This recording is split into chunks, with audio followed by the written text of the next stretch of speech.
Great. So I'm going to hand over to Julie Browne, who is the Supported Employment Manager in the Tower Hamlets Council. She's also the chair of our council's Race Equality Network, and she's been leading a wide-ranging initiative on trauma-informed approaches in the council's employment services. So this is an update from if you've been to these group meetings for some time. Julie was one of the leads for the 4 pilot projects that the Public Health funded as part of the Department of Health and Social Care mental health funding that we had in 21 to 22 or 2021 to 2022. So this will be an update for some of you that are already familiar, but if not, hopefully you'll learn a lot about how trauma-informed approaches might look in employment services. So over to you, Julie. Thank you. Thanks, Angela. I'm just going to share my presentation.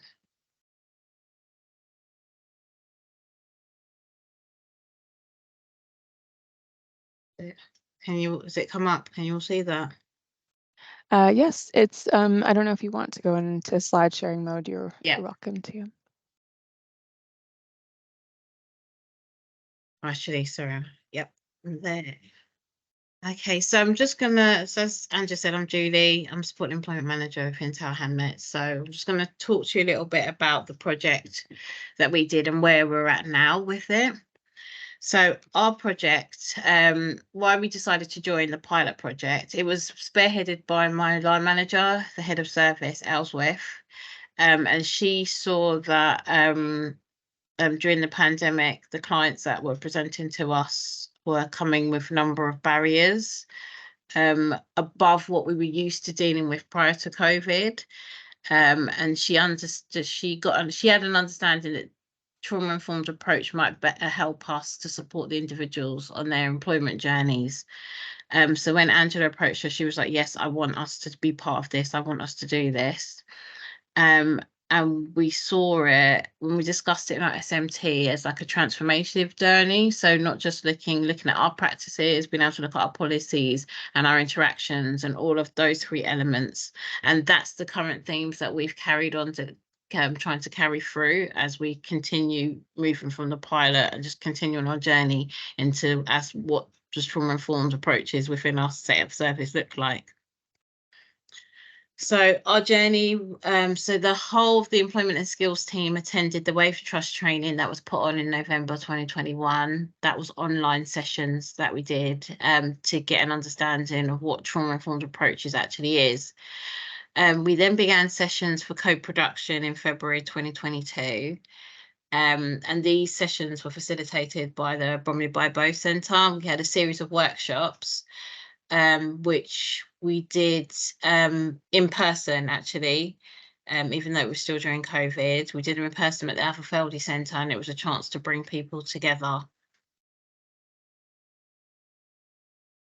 We had 14 staff who came onto this pilot project from the IAG and the supported employment teams. So it's information and guidance and support employment teams. And then in terms of trying to engage our residents to be part of this programme, we had a number of Kickstarters who were being employed within the council. So we took them on the journey with us because they were all local residents. So we had 19 Kickstart clients that came on with this journey. And when we were doing our co-production, it was a mixture. We mixed up the staff and the Kickstarters into various groups. And the idea was a bit like a Dragon's Den theme. We got together and pitched ideas for how we'd want to make the service more trauma-informed. There were some challenges around understanding, because there's no blueprint, what that actually looks like for our service. So there was lots of different ideas about what we could do, but when we were doing it, we weren't really understanding what was right for us. What was decided that we all voted on, we turned it into 3 groups. So we had a group that focused on staff, trauma-informed approaches for staff. We had groups that focused on clients and staff together. What does that look like? And a group that focused purely on clients. And then we came up with projects, each team did, and then we had a budget for implementing each project, and it was based on those themes. So as I said, we had a number of challenges, like actually understanding what trauma-informed approach could look like. A lot of the information and literature was more about the health and social care sectors in terms of trauma-informed approaches, and not with the employment sector. So it was trying to understand things that might have worked and how that transfers over. And I think I was given some from some of the sessions and discussion. And then obviously speaking to Angela, it was about trying to see what works for you. Like there's no blueprint for it, so what works with you? The resources and time invested needed to lead the project, because even if you're doing co-production, somebody still has to arrange for everybody to get together. You need someone to take on the lead, and when all the staff that were involved in it were doing full-time jobs, and your clients, some of them are in work, some of them are not, it's finding people that can take that time to do all the admin related to it. And then there was also some of the commitment from some of the Kickstarters, some of the residents. Sometimes they would attend sessions, sometimes they wouldn't. So trying to encouraging them to attend. And then we started this whole process in the pandemic, so we had a number of restrictions in place as well. So it was trying to navigate that terrain when we started the program. But we also saw those challenges as opportunities. So really being able to take time, step back and think and shape what we would like our service to look like, what we think it could like for. And we were able to think really big as well, even though that might not be the end result. So that was very exciting. The pandemic had brought forward the themes about mental health and well-being, and the good thing about that is even thinking about it from the staff perspective and everything that staff had been through, who were trying to juggle maybe caring responsibilities and work, and the impact that had on their mental health. We had the money to invest in our staff, which was really beneficial in terms of making them feel valued during that difficult time. And then commitment, we developed champions from some of the Kickstarters to help, because all our Kickstarters were young people, to help them sell the benefits to the other young people that were maybe not as engaged as the others, which was really beneficial. And also it developed stronger relationships with some of those officers that had done the work to try and convince the other people to get involved. So in our workshops, there was a lot of discussion and understanding about trying to understand the values and the principles around trauma-informed. And this was some work that was done when we had some of the online sessions, in terms of understanding what power looks like, what being valued looks like, what being safe looks like.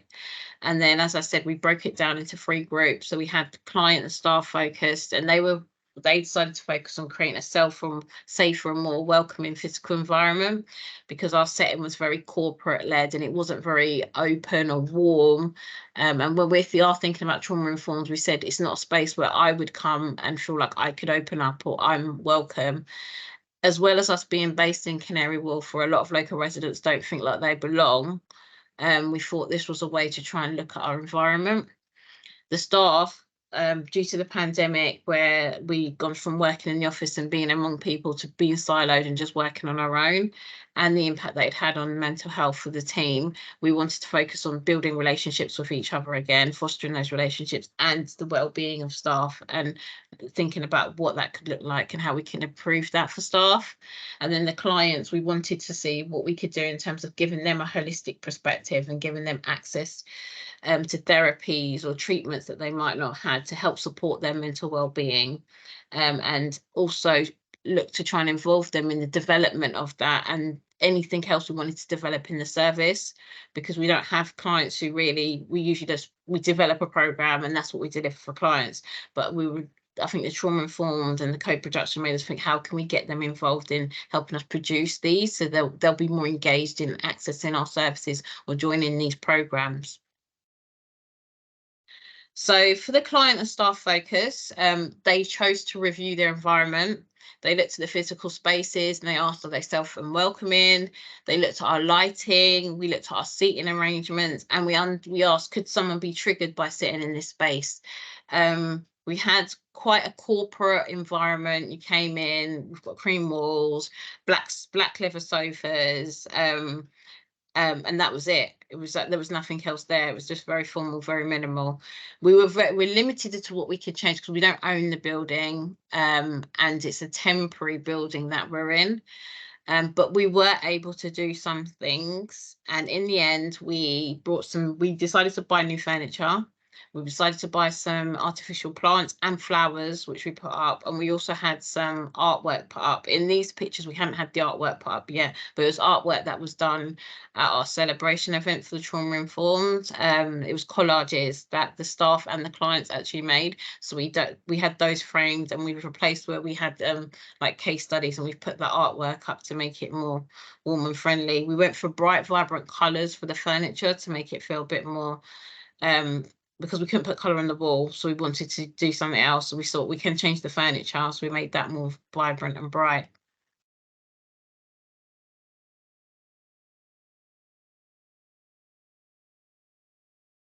So then for the staff focus, we wanted to focus on connection, relaxation and optimism.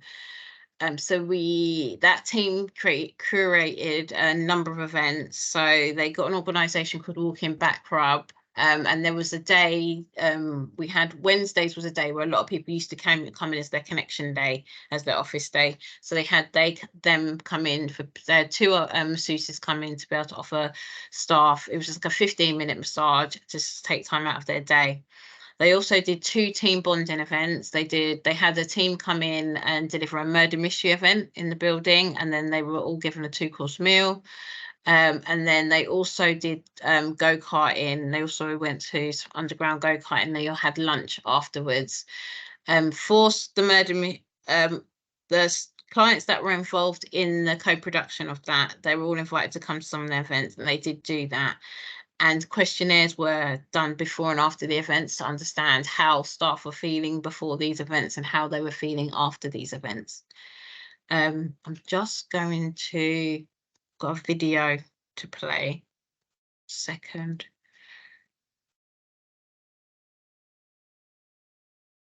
Sorry, I'm just going to stop sharing this so I can share the video.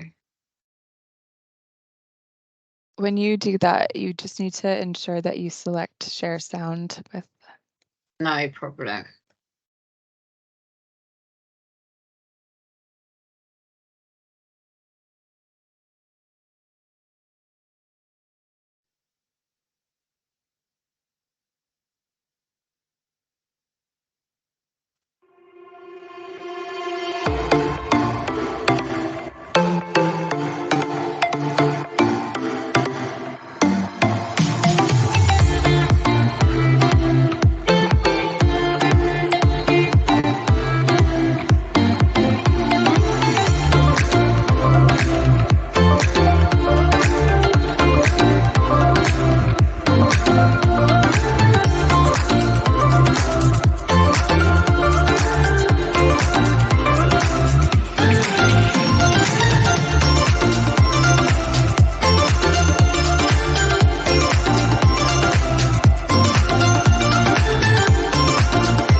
guys, how was it today participating in the trauma-informed activities? Today, it was a great experience. At first, when you first came in, I was a bit anxious and everything. Wasn't really, didn't speak to a few colleagues, but after the trauma event, the go-karting, it was a proper icebreaker. Speaking to everyone, we had a good laugh, good laugh. Why do you wanna move like that? Where you want gone?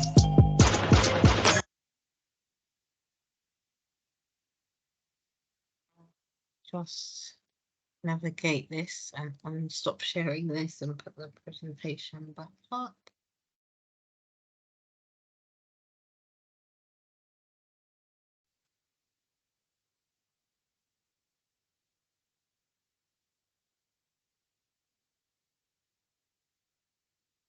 No. Does it come on? Oh. Oh, I'm sorry. Let me get this right. Where's my window gone? There it is.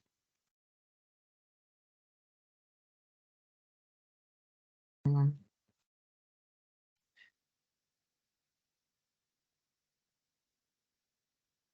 Oh, I was supposed to on that side, sorry.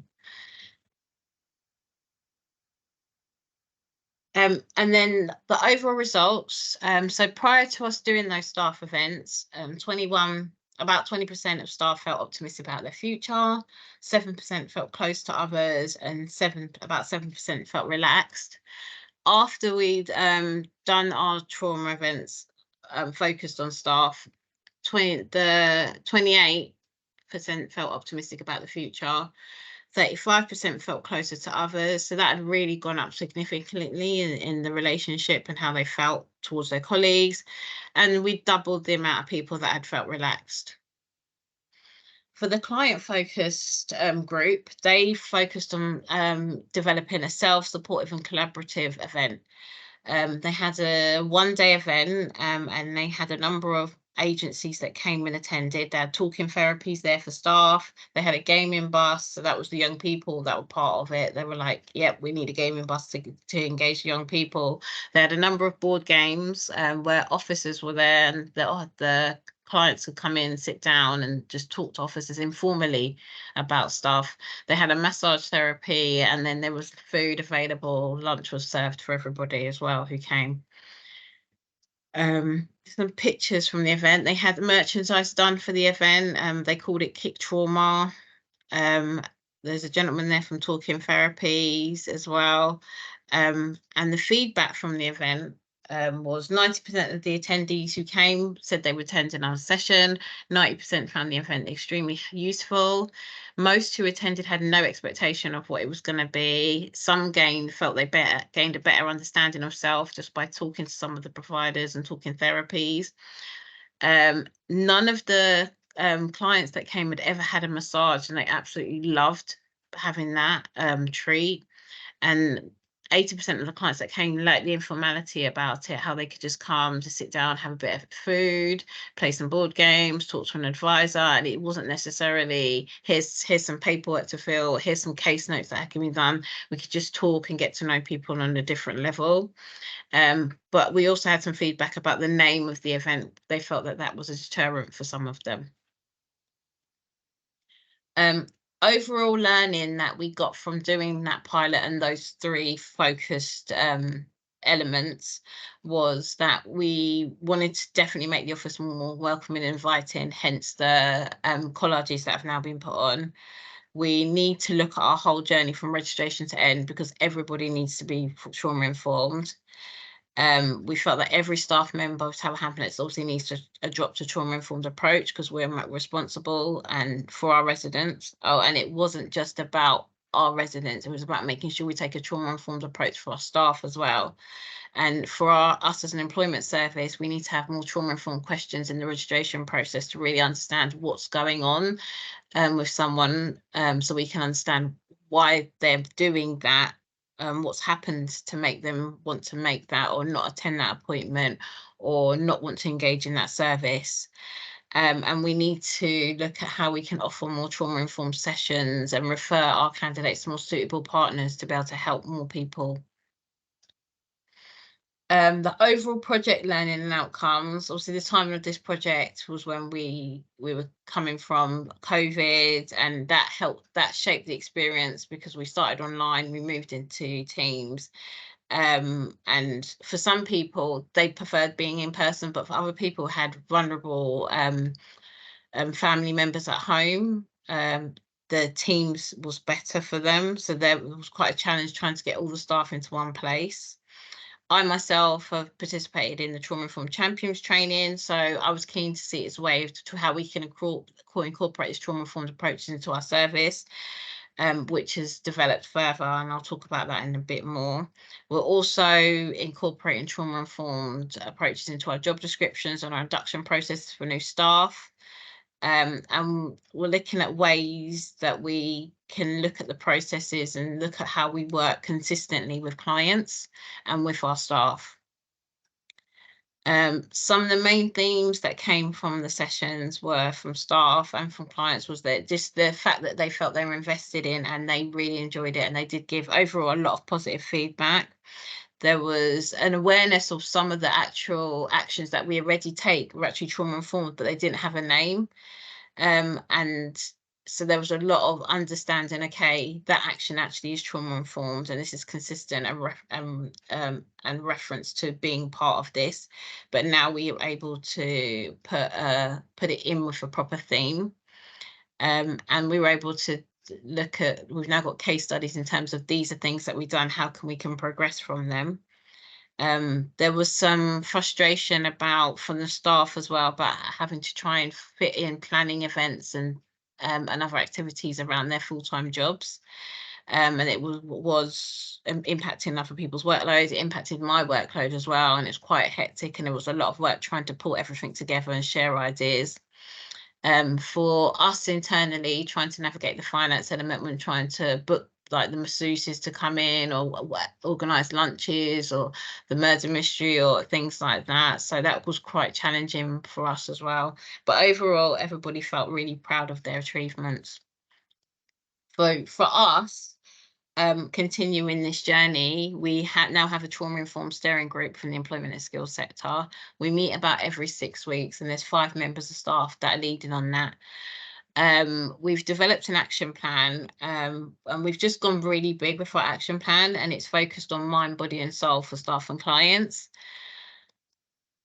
So we've broke it down to this 1 year and with different quarters. So every 3 months we've got key milestones we're trying to work towards. We haven't achieved them all, and we're absolutely fine with that because we just move it forward, or we know we can only do what we can do within the time that we have because we're all working a full-time job. So this is work that we do on top of the jobs that we're doing. But so from between January and March, we did have we got the masseuses back in for staff because they really wanted that. So they came in for 2 days, and we chose the 2 days where we know people are more likely to be in the office, and we put that in, and we got people again to do a questionnaire so we can understand how they felt before they had the massage and how they felt after they had the massage.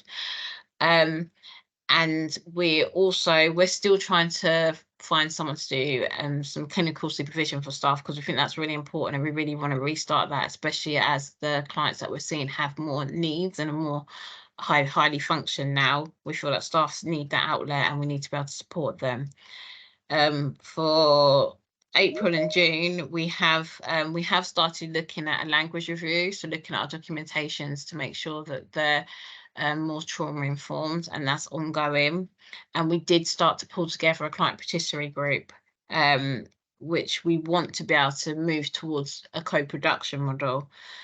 We know that co-production is not easy, and again, it's resource intensive, but we feel that if we can start in a client patisserie mode, we'd then be able to move them forward and on and develop a relationship where we can get to some sort of power sharing dynamic in the future. And we're also looking at trauma-informed training package for staff, and we're trying to understand a vision of what we want this to look like as part of CPD in the future. All new members of staff get access or are told to go on the trauma-informed online modules that are available. And as I mentioned before, it's been put into the responsibilities within the job description, but also in the person spec that you need to be trauma-informed. or have awareness of how to have be willing to work in trauma-informed approaches. The milestones that we're currently working towards, we're trying to devise a team building event for the staff to take place in September. The language review unfortunately won't be completed this month, but we're still working on it. And we did have our first client petitionary group meeting, and we had 10 clients attend that meeting as well. And I think this is where we are so far. So as I said before, we've had the massages. Our client petitionary group, we started that. They came along at the end of June, and it was really valuable feedback for us in terms of how we can shape the service. They were paid £30 each into their bank account for their time. And I think it was important for us to compensate them because of the power sharing dynamic. The staff in the room are paid to be there, but the clients are not. So how can we make sure that what we're saying to them is, yes, your thoughts and your views are valuable, but they're valuable in such that you deserve to be paid for them, just as we are there.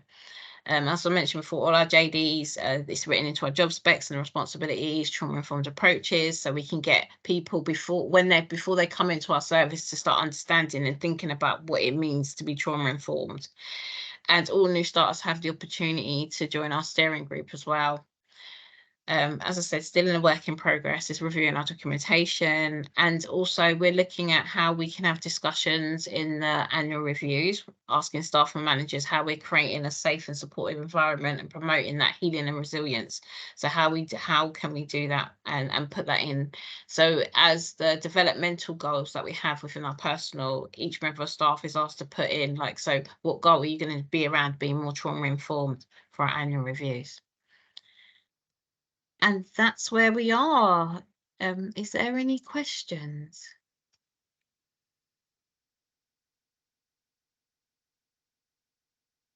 Thanks, Julie. I don't see any questions in the chat yet, but I think maybe I'll start off and then questions might start to flow. Because I think one of my reflections from the project that's been run in employment and skills is the kind of, when asking people what they wanted to focus on, it was very much like quite kind of human building block focus on like relationships and like the physical environment, and I guess maybe not necessarily about like service design.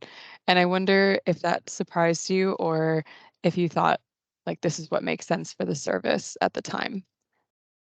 I think when we started and we were trying to think about what we need to do, we still really didn't understand what we were trying to do. So, and I think our team had gone from being all in the office 5 days a week to barely seeing anybody, and we didn't have like online mass team meetings. It was just within our own small little teams. So I think the relationship and connection element at that time was really important. So I think COVID had an impact on how we focused our trauma-informed approach as well on it. But as we're now coming back into a space where we know we're back to our new norm, I think that's where the job descriptions element and the more, okay, so what can we do as a service, and the understanding how we can put it into the annual reviews and the language and the documentation when we're registering clients and things like that is now being thought of. And I think we're in a space now where we better understand what it can look like for us. And I think that took us a while. So even when we started the workshops and the co-production, I think it was even, so we had like, was it 4 or 5 of them? And it was only at the end of them that it clicked that, okay, this is what we can do, or this is what we should be working towards. And because we couldn't go to another service and say, have you implemented that? It was just like, it was a bit like, okay, we just got to keep trying things until they work. Yeah, thank you. We've got a hand up from Alex. Oh, hi there, Julie. Sorry, can you hear me? Yeah. You're right. Yeah, great presentation. It's really, really interesting. Looks like you're doing some amazing work there. I just wanted to ask, like, how in general terms are you sort of measuring the impact of trauma-informed practice in your service? Because obviously that's the sort of thing that would come up quite frequently, like particularly in where I work. You know, it's sort of what, you know, particularly the management team would want to have an understanding of what we were doing and how it's sort of impacting. And I wondered how you were sort of thinking about that. So with the staff, it's any events that we do, it's the questionnaire before. So before they go to an event, how are they feeling? And then they'll fill that out. And then how are they feeling after the event? And then that shows the distance traveled and if it's had an impact. And then what we did say with the steering group that we really should do, but we haven't implemented it yet, is maybe like every 6 months just checking in to see if the events that we put on for staff particularly have any impact.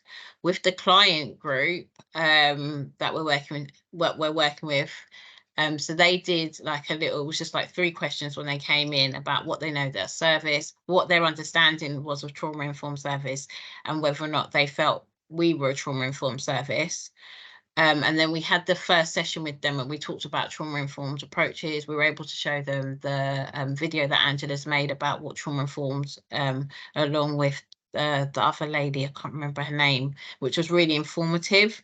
And that was able to explain to them, okay, this is what trauma-informed is. And then we asked them to think about our service, about whether or not it was trauma-informed. And then when they left, we asked them the 3 questions about what, if they felt we were trauma-informed, what trauma-informed looks like for them, and what they would want to see from our service in the future. And we've gathered all of that information, and it was quite varied what it felt like, but it was really interesting as to what people were saying. And I suppose we're trying to use that as, okay, this is what the people that we work with are saying. This is what the people are saying that we need to change in order to maybe improve our services. And that's the way that we'll probably try to use it to monitor it. But I think it's easier for us to gather the data from the staff in terms of the impact. And then for the, when we did change the environment, before they changed the environment, they had like a post box for people just to put in, like, what do you think about the setting? Does this setting, how warm do you think that this setting is? And then after they changed the environment, they put the same box down, and anybody who came in was able to just tap in like a 9 or a 10 or how they felt, and it was all positive. So, and everybody said that they felt like they could just relax more, that it was more comfortable and it wasn't as sterile as the sofas that we had before, or the corporate. It was a bit more warm and welcoming. So that's how we've tried to manage it. And I think gathering the data is very important, especially when we're spending funds, because they kept asking, well, what impact is it having? Great, thank you. I guess to add to that, like thinking back to what you had, or I guess maybe it was Aylesworth at the start, where you had identified different barriers or kind of client presentations and what people, like how that maybe there was a mismatch between what the service was providing versus what people were, the environment or the approach that was needed. I suppose that's something worth looking at over time, and whether there's like a better match between how, obviously those kinds of things take a lot longer to examine, but that's maybe an approach that could be taken over the, I guess, the action plan period maybe. Yeah, definitely, because I think we had a lot more people who wanted to get employment, but there was like mental health issues, emotional issues, or they were experiencing domestic violence. And those were not necessarily, the level of it was a lot higher than it was pre-pandemic. So, and we were they wanted to support on their employment and skills journeys. So it was like, okay, you've not attended this appointment. What's going on? Why have you not attended this appointment? Do you want to come to the office and talk about it? Or so I suppose, and it was knowing that our space was a welcoming space that people felt safe and supportive, because I think it was trying to make our space a bit more psychologically safe for people, so they would be willing to maybe open up a little bit more, so that we could understand, okay, this is a barrier. Now we know where we need to refer you because we've known this information, which again helps us to help them on the journey more effectively.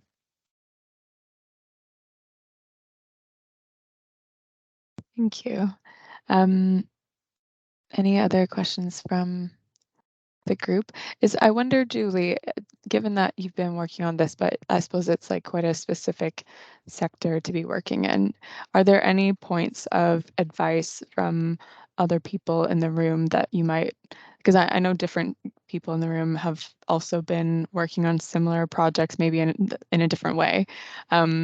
So is there anything that you would ask to the group about like how they're doing something that you're maybe like not sure about yet, or you're in the planning process for?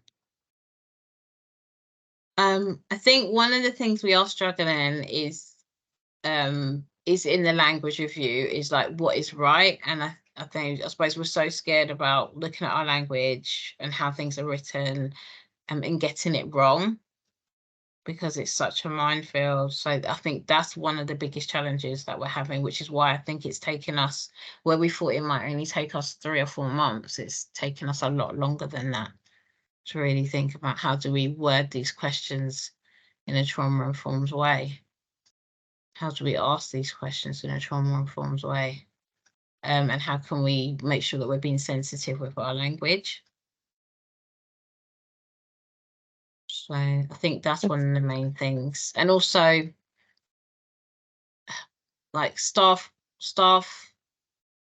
want to be involved in this, but I suppose it's keeping them on board. We've got management buy-in, but again, it's keeping everybody engaged and on board that this is the way that we're working now as well.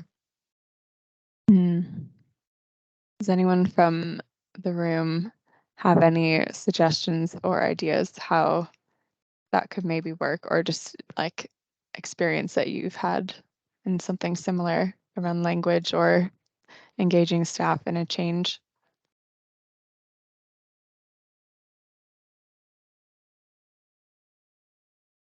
I think in case anyone else doesn't come in, around language, I think it is tough. But I suppose maybe that's an element where it would be good to engage your participatory group, especially where I guess there might be things that you think, oh, people will definitely find this or could definitely find this offensive or concerning, but you won't know unless you check with the people that you're hoping to support, as well as staff too. Sure. Sherelle, do you want to come in? Oh, sorry. I think, Maybe yeah, that's there you go. better.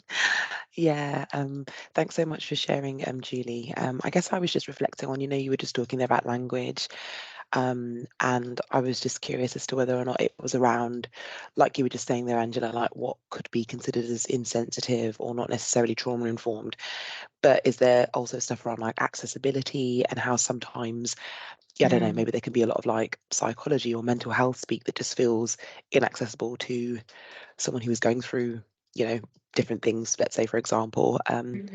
Was that the way that you were kind of thinking about it as well, or was it more the stuff around how can we be sensitive and respectful?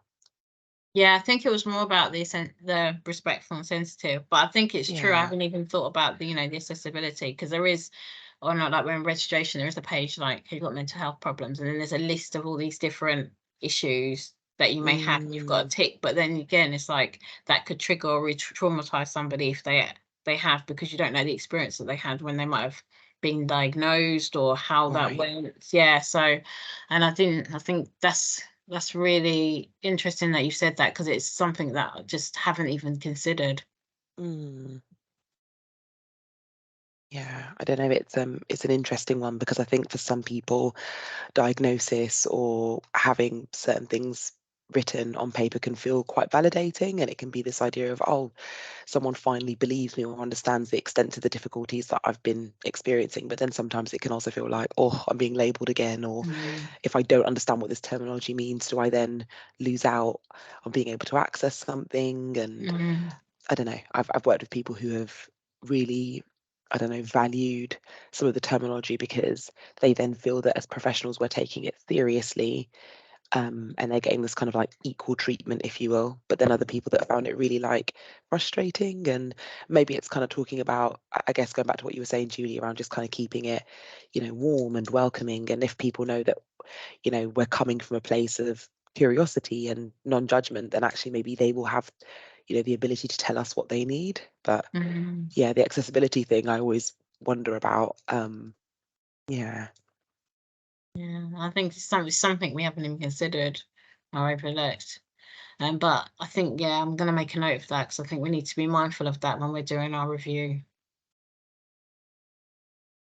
I think too I was listening to a podcast this morning about the use of therapy speak in everyday context. I think with the kind of Jonah Hill drama, if people have been paying attention to that, this actor that was using the term boundaries in a way that was not exactly accurate. But I suppose there's always the risk that terms that may not be kind of appropriate for the setting get used. Even the word trauma gets used so frequently now where we may just be talking about like a bad thing that's happened that doesn't necessarily have the long lasting impact, which is kind of like what the trauma is. So I suppose using it, I guess, as plain of language or like as regular language as we can help with that too. But again, always checking with the people that you're working with is a good start. Pip, do you want to come in? I just wanted to echo what, and I'm sorry, Sherelle was saying about, naming things, and you could say calling a spade. It also so people will have different feelings about whether they want to have a diagnosis and it to be known or whether they don't. But equally so, those on the receiving end will have different responses to it. And I guess one of the issues is whether people are treated differently and less positively. Because leading to the thing about a label or whatever is very true, and we need to be very careful about that. And the whole thing about language, not only spoken English language, but also the different languages in the community, in the culture, and how things are described. The sorts of words that people use either in their own language or in Pidgin English translation can convey all sorts of different things. And yes, absolutely, those of us who would talk about trauma like, this is my right elbow and that's trauma and whatever, it's utterly shocking to people who have never had their life experience described as trauma, and think that must be something. Well, trauma is what happens in road traffic accidents and they report in social media or the press or whatever. It's not what happened to them with a terribly difficult thing that happened in their life, and we need to be very careful about how we talk about that. And then listening to your presentation, Julie, Julie, yes, sorry, I was just making sure it wasn't Judy. Sorry, I'm having trouble reading. When you're changing a culture, it takes quite a long time to build new norms.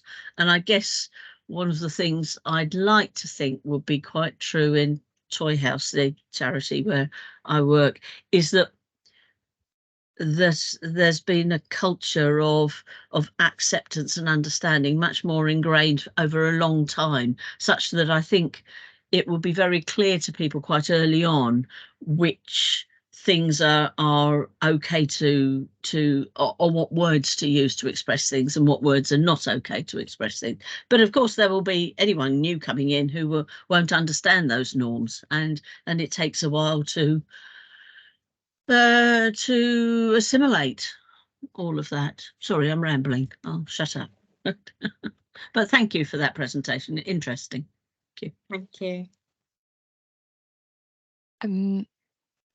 Speaking of, I guess, norms in a particular setting, one thing that the Bromley Bibo Center did set up, which Julie had a kind of small diagram of it on the screen. We'll share the slides after so that you can look at it in a larger version.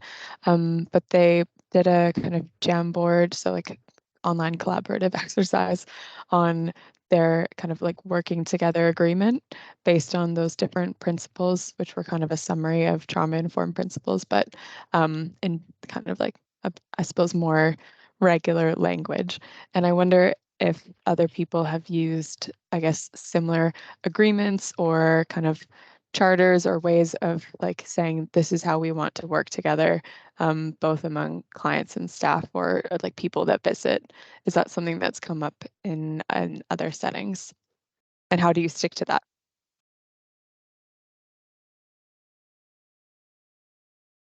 or for Julie, how has that been revisited? And is this something that you feel like is worth going back to? It's been revisited. So with the new support and employment service that we recently set up, we did a service charter for our clients. So they knew what they could expect from us. So some of that was incorporated into the service charter.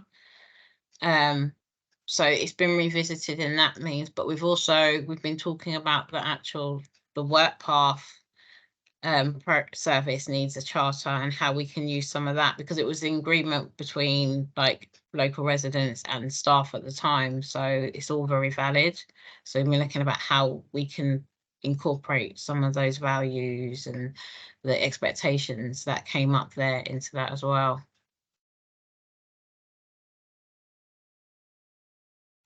Thank you. Back to Shrell. Yeah, no, sorry.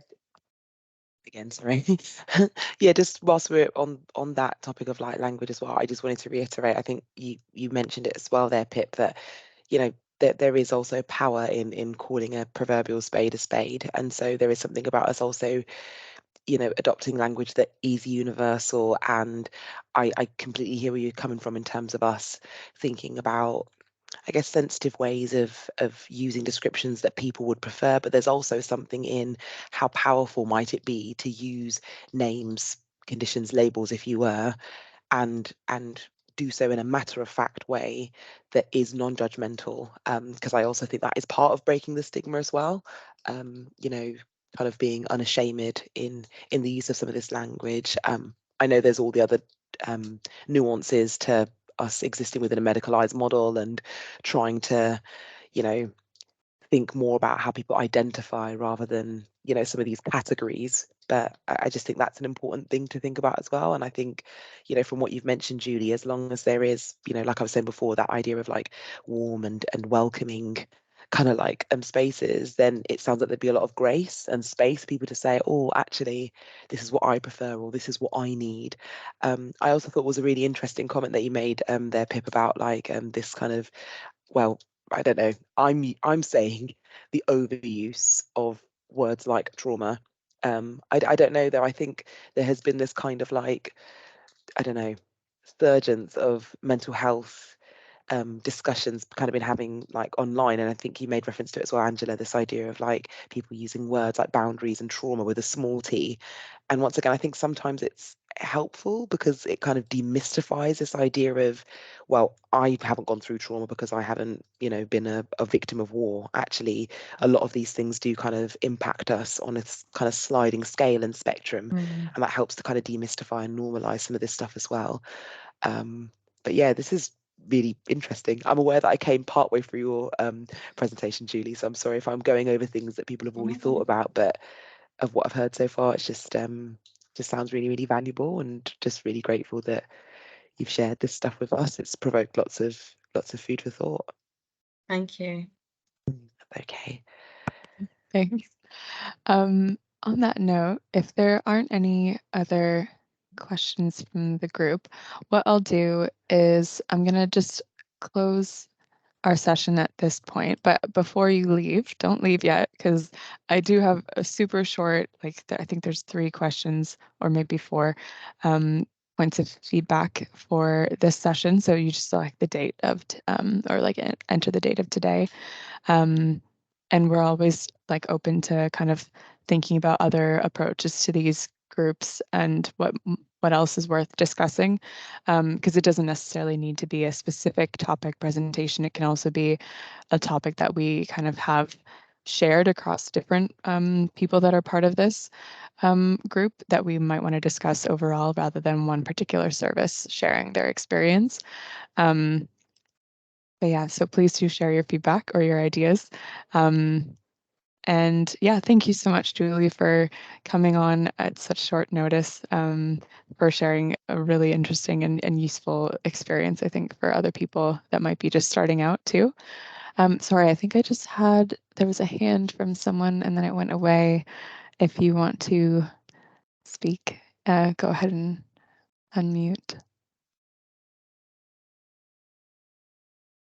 Okay, if not, that's fine. Thank you, everyone, and thanks for the contributions from Sherelle and Pip. Always very insightful. Thanks, everyone, for joining. And I'll share the slides and the recording after this. Thanks. Bye. Thank you. Bye-bye. Thank you. Thank you. Bye. Thank you. Bye bye.